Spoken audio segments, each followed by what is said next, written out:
Nabi Shallallahu Alaihi Wasallam.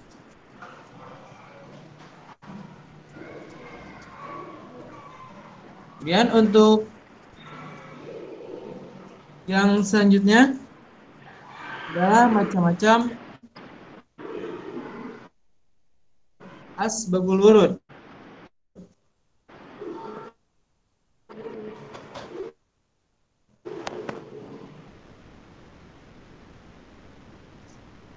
Menurut Imam As-Suyuti, asbabul wurud dapat dikategorikan menjadi 3 macam. Yang kedua, sebab yang berupa hadis itu sendiri. Dan yang ketiga adalah sebab yang berupa sesuatu yang berkaitan dengan pendengar di kalangan sahabat. Yang pertama, sebab yang berupa ayat Al-Quran. Maksudnya, ayat Al-Quran itu menjadi penyebab Nabi SAW mengeluarkan sabdanya. Seperti contoh dalam Quran surat Al-An'am ayat 82. Ketika itu sebagian sahabat memahami kata dengan pengertian al-jawr yang berarti berbuat aniaya atau melanggar aturan. Kemudian Nabi SAW memberi penjelasan bahwa firman tersebut adalah al-syirku, yakni perbuatan syirik, dengan mengutip salah satu ayat dari Quran surat Luqman ayat 13. Kemudian yang kedua, sebab yang berupa hadis. Maksudnya, pada waktu itu terdapat suatu hadis, namun sebagaimana sahabat merasa kesulitan memahaminya. Maka kemudian muncul hadis lain yang memberikan penjelasan terhadap hadis tersebut.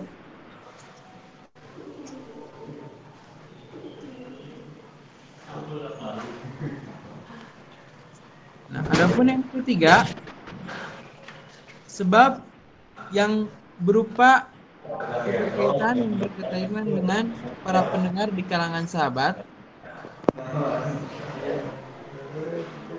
Sebagai contohnya adalah persoalan yang berkaitan dengan sahabat Suraid bin Suaid al-Saqafi pada waktu Fathul Makkah. Beliau pernah datang kepada Nabi SAW. Saya berkata, saya bernazar akan sholat di Baitul Maqdis. Mendengar perintah sahabat tersebut, lalu Nabi bersabda, artinya, demi zat yang jiwaku berada dalam kekuasaannya, seandainya kamu sholat di sini atau di Masjidil Haram, maka sudah mencukupi bagimu untuk memenuhi nazarmu. Kemudian Nabi SAW bersabda lagi, sholat di masjid ini, yaitu di Masjidil Haram, itu lebih utama daripada 100.000 kali sholat di selain Masjidil Haram. Kemudian yang selanjutnya mengenai urgensi asbab wurud hadis. Asbab wurud hadis mempunyai peranan yang sangat penting dalam rangka memahami suatu hadis. Sebab biasanya hadis yang disampaikan oleh Nabi bersifat kultur, bahkan temporal. Oleh karena itu, memperhatikan konteks historisnya munculnya hadis sangat penting. Karena paling tidak akan menghindarkan kesalahpahaman dalam menangkap maksud suatu hadis, sehingga tidak terjebak pada teksnya saja.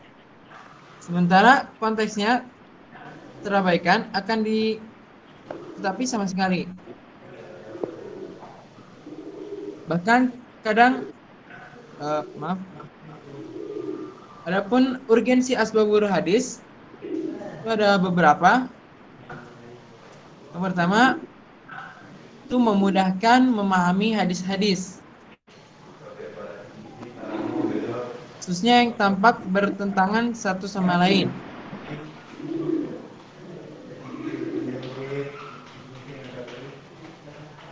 Kemudian yang kedua, itu membatasi pengertian hadis yang masih mutlak. Dan yang ketiga,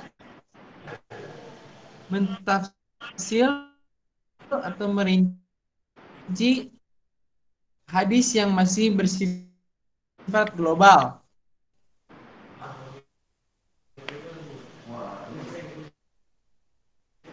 Yang keempat, menentukan ada atau tidak adanya nasi mansuh dalam suatu hadis. Yang kelima, menjelaskan ilat itu menjelaskan maksud suatu hadis yang masih muskil atau masih sulit dipahami. Adapun yang terakhir mengenai urgensi asbabul hadis itu menentukan adanya taksis hadis yang bersifat umum.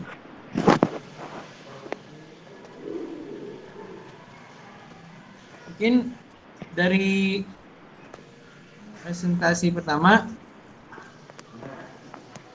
sampai pembahasan urgensi.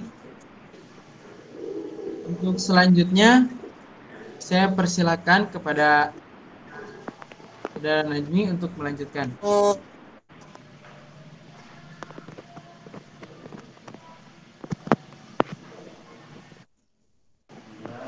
Baik, terima kasih pada Saudara Fahrijal yang telah memberikan kesempatan untuk pembahasan selanjutnya. Setelah kita mengetahui pengertian dari asbab wurud hadis tersebut dan telah dipaparkan macam-macamnya, selanjutnya yaitu sejarah dan perkembangan dari asbabul wurud tersebut.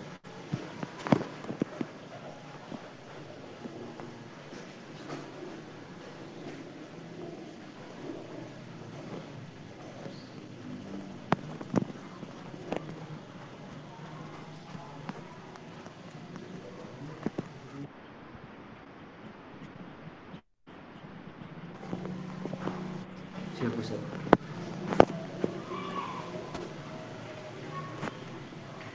Untuk sejarah dari perkembangan asbabul wurud hadis pada dasarnya telah ada sejak zaman sahabat. Hanya saja ilmu ini belum tersusun secara sistematis dalam bentuk kitab-kitab. Bersamaan dengan perkembangan pengetahuan, maka ilmu asbab wurud hadis pun ikut mengalami perkembangan sehingga menuntut ulama hadis untuk menyusun satu bahasan tersendiri mengenai asbab wurud dalam satu kitab.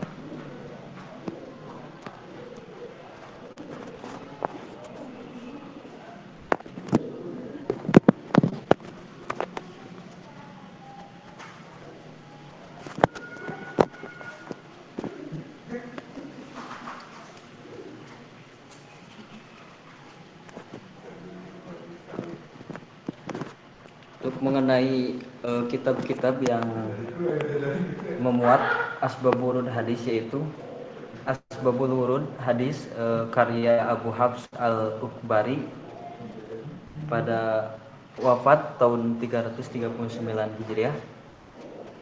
Dan yang kedua Asbabul Wurud al-Hadis karya Abu Hamid Abdul Jalil al-Jubari. Yang ketiga Asbabul Wurud hadis atau disebut dengan Al-Lumah fi Asbab Wurud hadis karya Jalaluddin Abdurrahman As-Suyuti. Dan terakhir yaitu Al-Bayan wa Ta'rif karya Ibnu Hamzah Al-Husaini Al-Dimsyaki.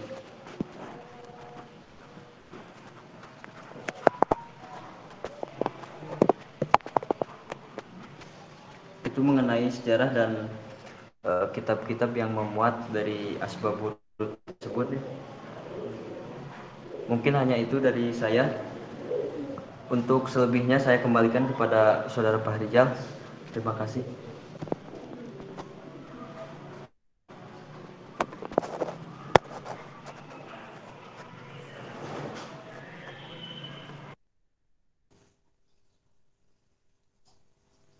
Jazakallahu khairan katsiran kepada Nazmi yang telah memaparkan presentasinya. Untuk selanjutnya kepada yang ingin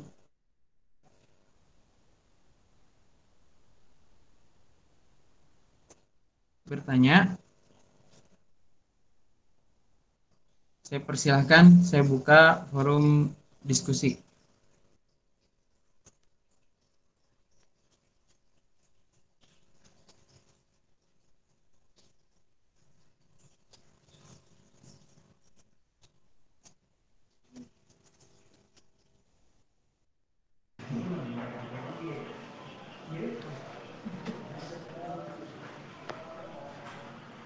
Baik, pada teman-teman, apabila ada tambahan atau tanggapan dari apa yang telah dipresentasikan.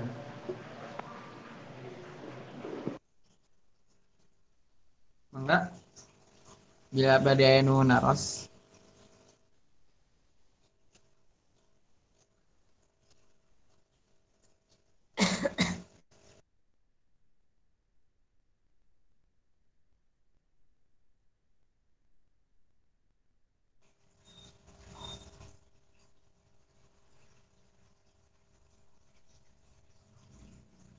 Yang bertanya, apakah hadis itu ada asbabul wurudnya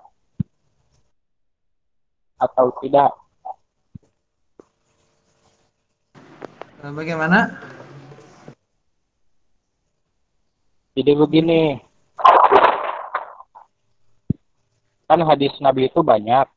Apakah seluruh hadis Nabi itu ada asbabul wurudnya atau tidak?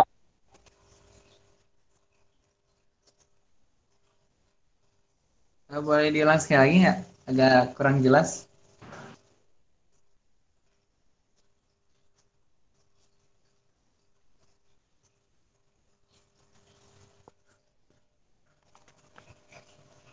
Gini, apakah seluruh hadis Nabi itu ada asbabul wurudnya, mengandung asbabul wurud atau tidak?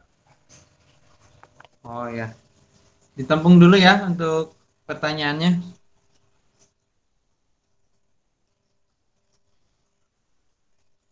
Untuk yang lain, ada yang ingin ditanyakan?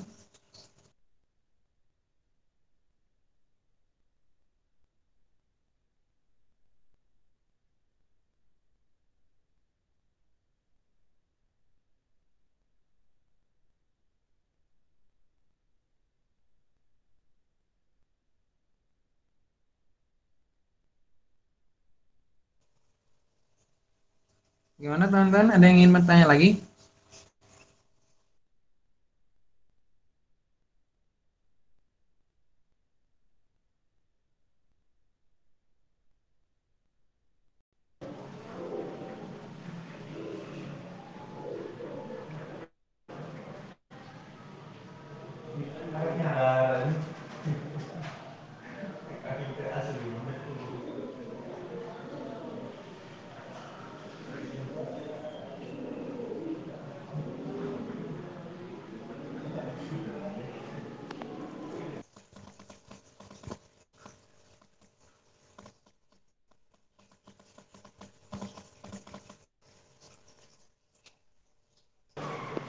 Baik, apabila tidak ada pertanyaan dari yang lain, izin menjawab mengenai asbab wurud hadis. Apakah seluruh hadis Nabi mengandung atau memiliki asbab wurud hadis ya?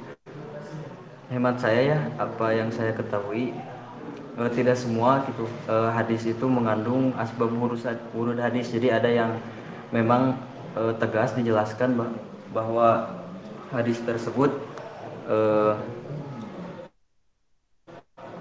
ada yang hadis yang tidak jelas. Jadi kita perlu mengetahui asbab wurud hadis. Jadi maksud dari hadis tersebut kita ketahui dari asbab wurud tersebut. Jadi ketika ada hadis yang memang jelas, tidak perlu memang sudah diketahui tujuan dan maksud dari hadis tersebut.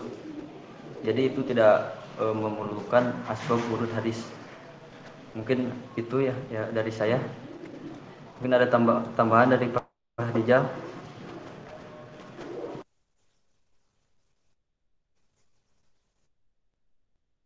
Eh, menambahkan jawaban dari Najmi.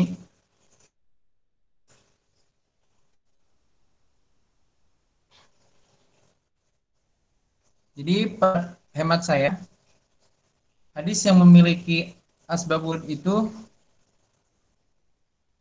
atau hukum. Sedangkan hadis-hadis yang tidak berkaitan dengan perbuatan manusia itu tidak banyak yang memiliki asbabul wurud.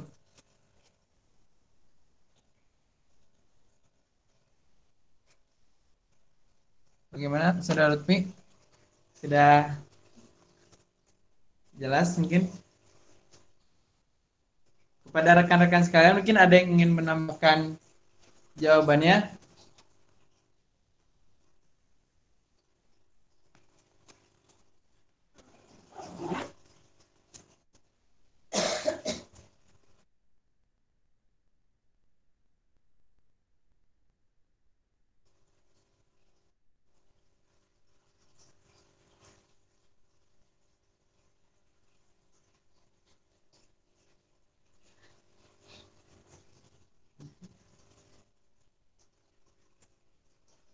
Bagaimana teman-teman? Ada yang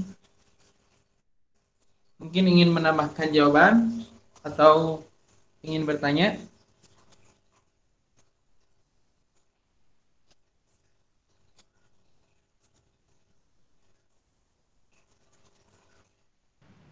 Cekapang enten.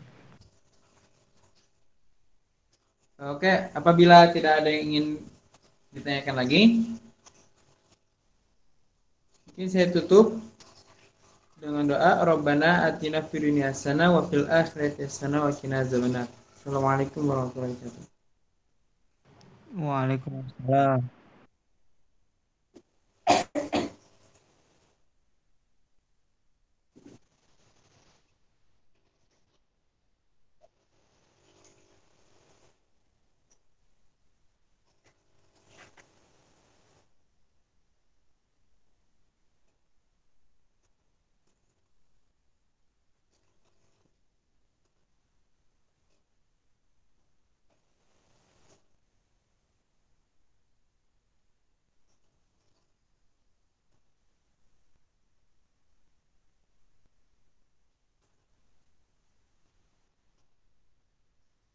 Siap, siap. Siap, siap.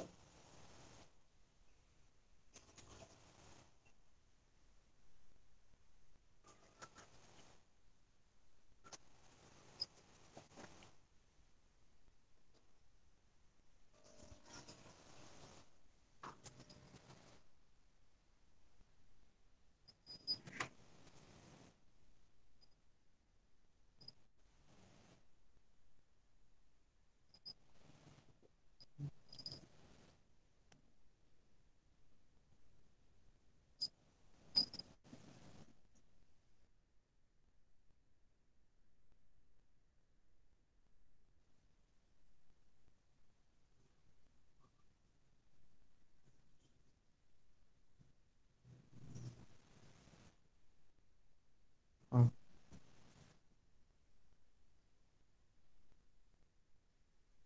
siap, Ustaz.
Sudah saat.